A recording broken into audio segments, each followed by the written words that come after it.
इंसान की जिंदगी में सबसे ज्यादा असर किसी इंसान का नहीं होता, बल्कि उसकी अपनी सोच का होता है।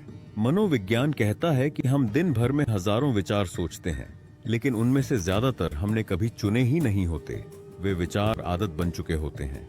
जिस तरह रास्ते पर बार बार चलने से एक पगडंडी बन जाती है, उसी तरह बार बार दोहराए गए विचार दिमाग में स्थायी रास्ता बना लेते हैं और फिर वही रास्ता हमारे फैसले तय करता है। यही कारण है कि कुछ लोग मौका देखकर भी रुक जाते हैं और कुछ लोग डर के बावजूद आगे बढ़ जाते हैं। डर दोनों को लगता है, फर्क सिर्फ सोच का होता है। मनोविज्ञान बताता है कि दिमाग जिस बात पर बार बार ध्यान देता है उसे सच मानने लगता है। अगर आप बार बार खुद को कमजोर समझते हैं तो दिमाग उसी अनुसार आपको रोकने लगता है।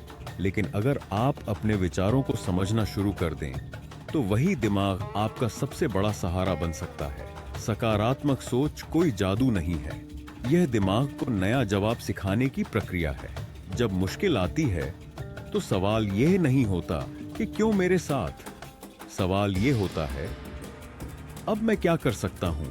मनोविज्ञान कहता है कि यही एक सवाल दिमाग की दिशा बदल देता है। धीरे धीरे डर की जगह समझ आने लगती है, घबराहट की जगह स्पष्टता आने लगती है और फिर इंसान परिस्थितियों से नहीं, अपने निर्णयों से पहचाना जाने लगता है। जब आप अपनी सोच की जिम्मेदारी लेते हैं तो जिंदगी अपने आप बदलने लगती है, क्योंकि दिमाग वही बन जाता है जो आप उसे रोज सिखाते हैं।